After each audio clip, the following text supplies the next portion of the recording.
It's just something I was thinking about there last week. I'd heard somebody, I think it was Christopher Knowles, on a podcast with somebody, saying he doesn't do sorcery or magic himself because it generally always turns out bad for the practitioners. There's a lot of truth to that, and I'll tell you why in a minute. He cited Jack Parsons. Jack Parsons should have been a multi-millionaire rocket engineer. He was murdered by the FBI because he was working with Israelis. Uh, there was Crowley didn't end up destitute, but he didn't end up, he was a talented poet. He should have done better. But then again, we used to know, and Austin Osman Spare ended up destitute as well. While the elite who practice sorcery seem to all do okay. Now, let's talk about this. I have my own theories on this, and I think the reason why is because Europeans are practicing Kabbalistic based Hebrew sorcery. What makes you think, just because. Okay, what makes you think that Christianity, which has been a catastrophe for Europe, an absolute disaster, led to endless religious wars and so many other monstrosities, what makes you think that not working will mean that the magical system derived from the same Hebrew sources will work as well?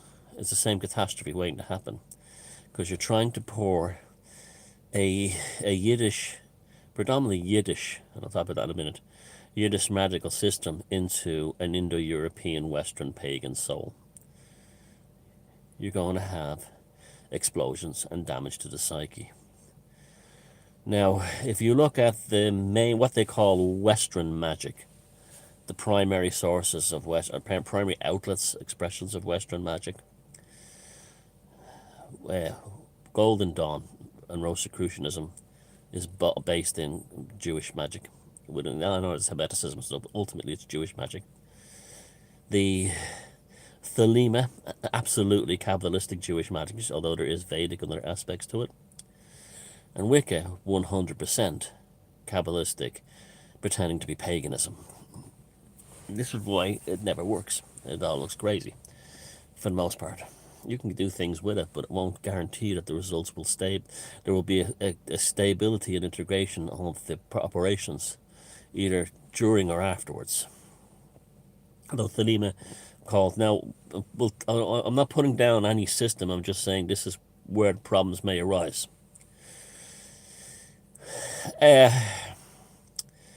Where did the Kabbalistic system come from? Well, ultimately, we do know there's some ancient references to Kabbalistic type practices in the Talmud and the Torah, and also some other Jewish books not directly related to those canons of actual religious practice. There are other writings as well, but it's very little. Kabbalism is really a Yiddish form of Jewish mysticism. It predominantly grew up in the Pale of Settlement, which was an area between Poland, Belarus, and Russia, and the Ukraine, where Jews were settled and the Kabbalah flourished. It's also where Zionism was born, and also the modern ideas of Judaism and also other aspects that came out of Judaism, such as communism, were also born. And this philosophy of the Kabbalah was among the Ashkenazim people, who are very similar in terms of geographic location as the place where the Indo-Europeans derived from. They had been Jews for about 1,500 years, maybe more, after they had converted from pagan to Judaism. That's just a king converted them all, and they became Jews. And people say, well, they're not real Jews. It doesn't matter. You're not a real Christian. It doesn't matter. We're talking about the spiritual identity here. It's nothing to do with DNA so much. And they went off on their own tangent of Judaism, which was very Kabbalistic and mystical based. Very, very different what was going on in, say, Palestine and the Middle East among Jews of that community, and also Sephardic Jews as well. It was still ultimately Jewish religion, practicing the Torah and the Talmud, But ultimately, this rabbinical sect that developed in Europe was basically a Kabbalistic sect. The there doesn't seem to be the same level of ritualism within Sephardic and within Semitic Jews, say 150 years ago, as there was among Yiddish Jews in Ashkenazim Jews in Eastern Europe. Things like the use of phylacteries and tiffins, and other kind of magical implements seem to be much stronger among the Eastern European Ashkenazim Jews than it was among the other two main Jewish sects. And that's interesting in itself. The Kabbalistic elements made their way into Europe through people like Eliphaz Levi and others who quite rightly saw the magical power of the Tree of Life. And the Tree of Life took off among Europeans because it released a racial memory. The aspect of the tree is central to European paganism, and it was close enough to it. In fact, if you look at the Irish Celtic idea based around the Om tree, each letter represents a tree, and each one is an understanding of wisdom. Now, I'll give you an example of how that the Christian element took over that. It was said in the old days, it may not be true or not, but it's a plausible story that the druid would teach people about the trees, and when they'd learn all about the trees, the druid would then go to pointing towards the elder tree where the elderberry grows, and tell them, now discover that yourself. It was seen as the tree that represents enlightenment. Now the elder tree is a very interesting tree. It produces elderberries, which are slightly poisonous, and the flowers, but if you cook them, can make things like wine and cakes and all kinds of other things. But it takes work. So you can't pick the fruit from the tree and eat it. You must process it in a way, and the wood of the elder tree is very interesting. It's on the younger branches. It's like a fibrous sponge, and when dried out, it's very good for carving and artwork. And it has a distinct smell. And the Christians turned around and told the Celtic people that the smell was the rotting corpse of Judas after hanging himself for betraying Jesus. You see how they have taken our things. Now, right off the bat there, you notice something major going on with the elder tree, that the Christians had to make the smell off, which it doesn't really smell like a rotten corpse. It has a very interesting smell. Immediately identified their own religion and their betraying of their Rabbi Yeshua. So that's a cover story. So ultimately there's something powerful in trees that they've taken and they've twisted it around, just like they did with holy wells. They took druid wells and turned them into Christian holy wells. You're being told, you're finding out truths here, like family secrets. And so when the Kabbalah came to Europe, its emphasis on trees, I think, very, very much struck Europeans who were interested in the occultic thing, because it was releasing DNA codes from things such as the elder tree and the other sacred trees of the Celtic world, and things like the ash tree, the Yggdrasil tree of the Nordic world, and that's why I think it took off. Had a lot to do with the actual the Kabbalistic tree of life was very appealing to Europeans because it reminded us of our own, and that may have been incorporated through the Eastern European aspects of the Kabbalah. It may not have developed at all in the Middle East. In fact, I don't think it did. Why would you worship trees in a place that was barren and desert, where this Eastern European is full of vast forests? And so that's why I think it appealed to us, and it was incorporated in, and it's a very workable system. But as I said at the beginning of this video, it seems to go wrong. One of the reasons it goes wrong is ultimately it takes your pagan European soul, releases it a little bit from the imprisonment of Christianity, and then steers you towards something that has a consciousness or racial memory regarding the power and the sacredness of the tree within your own spiritual genealogy, it was put that way, identity, and then lands you back in the world of Semitism in the Middle East, into Semitic religions. So, and that's why they all seem to flourish and then end. The Sephiroth is like a stop sign for the European soul. And I think this is also why you have things like the Necronomicon and the Lovecraftian pantheon. It's now stepping in to replace a lot of that and these kinds of things. So we have, there's also other things as well.